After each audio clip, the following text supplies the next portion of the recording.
பாமக உட்கட்சி விவகாரத்தில் தேர்தல் ஆணையத்திற்கு அதிகாரம் இல்லை, தடையிடுவதற்கு அதிகாரம் இல்லை என டெல்லி உயர்நீதிமன்றம் தற்போது தெரிவித்திருக்கிறது. விவரங்களை செய்தியாளர் வெங்கடேசன் வழங்க கேட்போம். வெங்கடேசன் வணக்கம். முழுமையான விவரங்களை பதிவு பண்ணலாம். வெங்கடேசன் வணக்கம். பாமக கட்சி தலைவர் விவகாரத்தில் குறிப்பாக தற்போது பாமக தலைவர் பதவி தொடர்பாக டாக்டர் ராமதாசுக்கும் டாக்டர் அன்புமணி ராமதாசுக்கும் இடையே கருத்து மோதல்கள் தொடர்ந்து இருந்து வருகிறது.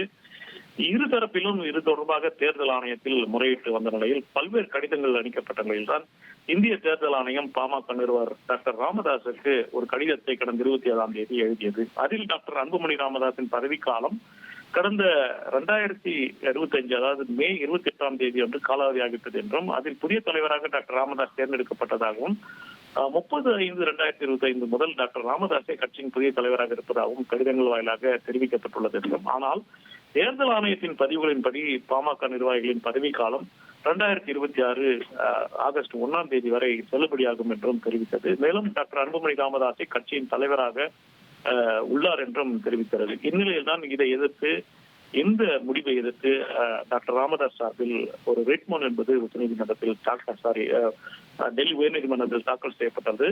அந்த மனுவை டெல்லி உயர்நீதிமன்ற நீதிபதி மினி புஷ்கர்னா விசாரித்தார்.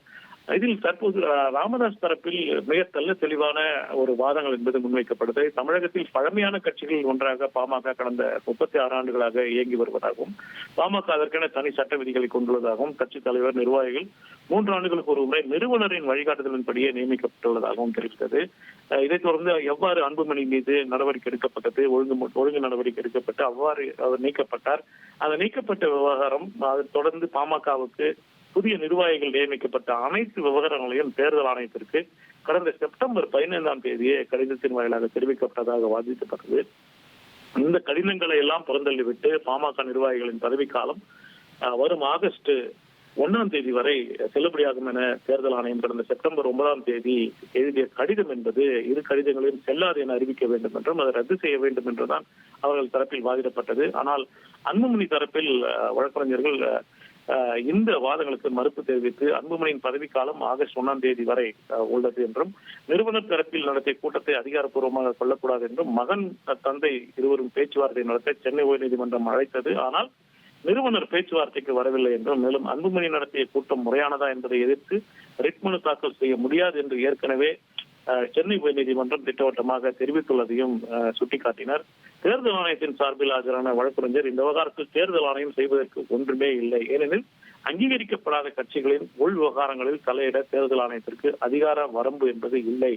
அங்கீகரிக்கப்பட்ட கட்சிகளில் மட்டுமே இதுபோன்ற உட்கட்சி விவகாரங்களில் தலைமை உள்ளிட்ட பிரச்சனைகள் வரும்போது அதை தேர்தல் ஆணையம் தலையிட்டு தீர்த்து வைக்க முடியும். ஆனால் அங்கீகரிக்கப்படாத கட்சிகளில் இதுபோன்ற பிளவு ஏற்பட்டால் எந்த ஒரு பிளவையும் தேர்தல் ஆணையம் அங்கீகரிக்க முடியாது என்றும், இதுபோன்ற உட்கட்சி பிரச்சனைகளை சிவில் நீதிமன்றத்தில் தான் வழக்கு தாக்கல் செய்து தீர்த்துக் கொள்ள முடியும் என்றும் தெரிவித்தது. மேலும் தேர்தல் ஆணையத்தின் சார்பில் ஒரு முக்கியமான வாதம் என்பது முன்வைக்கப்பட்டது. அதில் அன்புமணிக்கு எழுதிய கடிதம் என்பது குறிப்பாக அதை தேர்தல் ஆணையத்தின் முடிவாக கொள்ளக்கூடாது என்றும் ஆணையத்தின் சார்பில் வாதம் என்பது முன்வைக்கப்பட்டது. அதை தற்போது டெல்லி உயர்நீதிமன்றம் பதிவு செய்து கொண்டு ஏற்கனவே பல்வேறு வழக்குகளில் இந்த சட்ட நிலைப்பாடு என்பது தெளிவாக கூறப்பட்டுள்ளது. அதில் அங்கீகரிக்கப்படாத கட்சிகளின் உள் விவகாரங்களில் தலையிட தேர்தல் ஆணையத்திற்கு அதிகார வரம்பு இல்லை என்பது ஏற்கனவே பல்வேறு தீர்ப்புகளில் சுட்டிக்காட்டப்பட்டுள்ளது.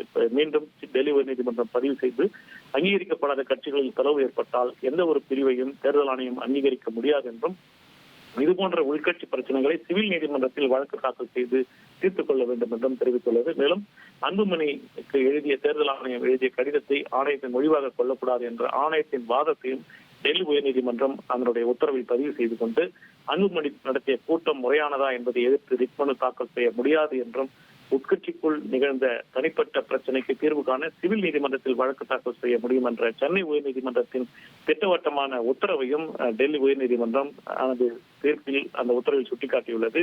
எனவே பாமகவின் தலைவராக ராமதாஸையோ அன்புமணியோ ஏற்பது குறித்த சர்ச்சையில் தேர்தல் ஆணையம் முடிவு செய்ய முடியாது என்பதுதான் இந்த குறிப்பாக டெல்லி உயர்நீதிமன்றத்தின் அந்த உத்தரவின் சாராம்சமாக உள்ளது. எனவே பாமகவின் தலைவராக ராமதாஸை அங்கீகரிப்பதா அல்லது அன்புமணியை அங்கீகரிப்பதா என்ற சர்ச்சையில் தேர்தல் ஆணையம் முடிவு செய்வதற்கு எவ்வித இடமும் இல்லை.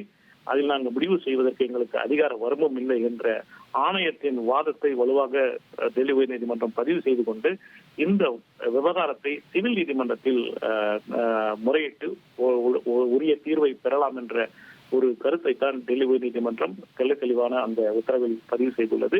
இதைத் தொடர்ந்து இந்த விவகாரம் தற்போது சிவில் நீதிமன்றத்திற்கு செல்லும் என்றும் இதனிடையே இந்த குறிப்பாக ஒருவேளை இந்த தேர்தல் நெருங்கும் நேரத்தில் ஏபி ஃபார்ம், அதாவது வேட்புமனு பதிவில் இருவரும் கையெழுத்திட்டு சின்னம் கோரினால் அந்த சின்னத்தை முடக்க வேண்டிய நிலை ஏற்படும் என்றும் ஏற்கனவே தேர்தல் ஆணையம் டெல்லி உயர்நீதிமன்றத்தில் வாதங்களை முன்வைத்ததும் பதிவு செய்து கொண்டுள்ளது.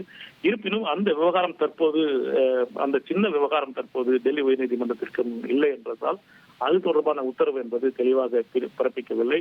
இந்த சின்னம் தொடர்பான விவகாரம் மீண்டும் வெடிக்கும் என்றும் இதில் டாக்டர் ராமதாஸ் தேர்தல் ஆணையத்திற்கு ஒரு கடிதம் எழுதி அந்த சின்னம் தொடர்பாக யாருக்கும் அன்புமணிக்கு ஒதுக்கக்கூடாது என்று சொல்லக்கூட ஒரு வாய்ப்பு என்பது ஏற்பட்டுள்ளது.